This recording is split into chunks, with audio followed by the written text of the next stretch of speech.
Gold hub తాకట్టులో ఉన్న బంగారాన్ని విడిపించి కొనబడును. అదే రోజు ఆన్లైన్ ధరకు కొని డబ్బులు ఇవ్వబడును. జగన్మోహన్ రెడ్డి అక్రమాస్తుల కేసులో సిబిఐ దూకుడు పెంచినట్టు మనకు తెలుస్తోంది.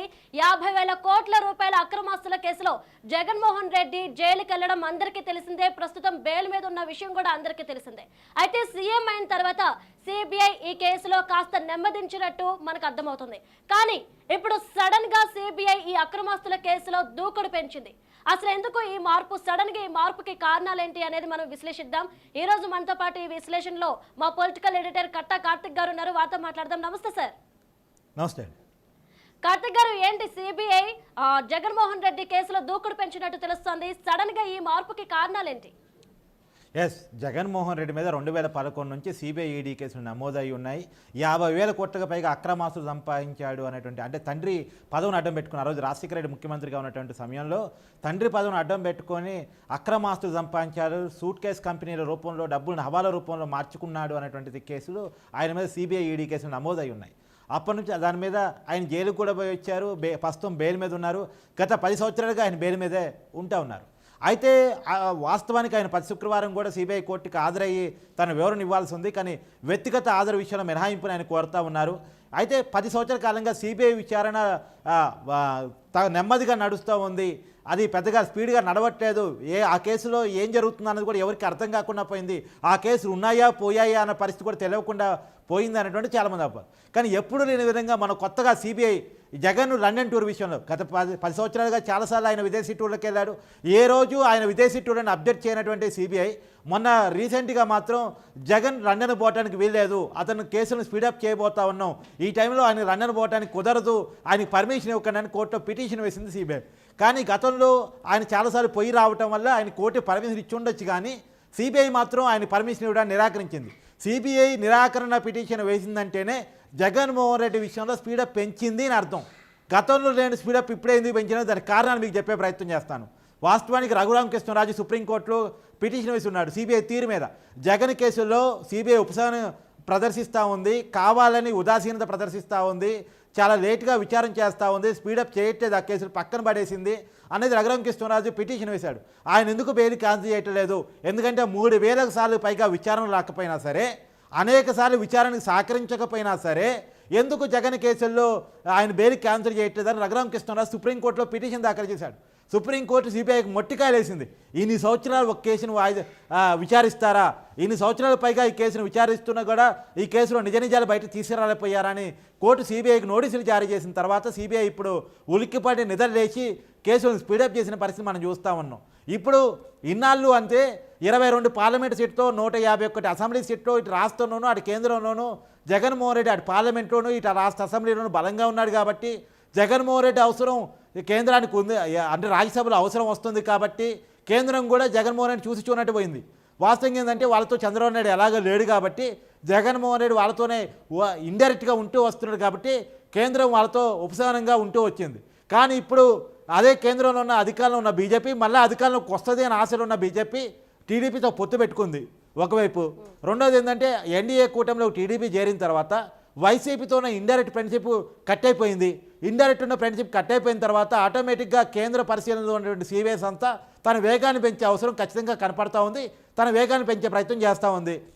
ఇప్పుడు 2 కేసులు నేను మెయిన్గా చెప్తాను. ఒకటి జగన్మోహన్ రెడ్డి గారి అక్రమాస్తుల కేసులు, 2 వైఎస్ వివేకానంద రెడ్డి గారి హత్య కేసులు. ఈ 2 కేసుల్లో కూడా సిబిఐ దూకుడు పెంచబోతుంది అనేది మనకు అర్థమవుతుంది. ఈ 2 కేసుల్లో కనుక స్పీడప్ పెంచితే వివేకానంద రెడ్డి గారి హత్య కేసులోనేమో అవినాష్ రెడ్డి జైలుకి పోక తప్పదు, అక్రమాస్తుల కేసులో బెయిల్ కనుక క్యాన్సిల్ అయితే జగన్మోహన్ రెడ్డి గారు జైలుకి పోక తప్పదు.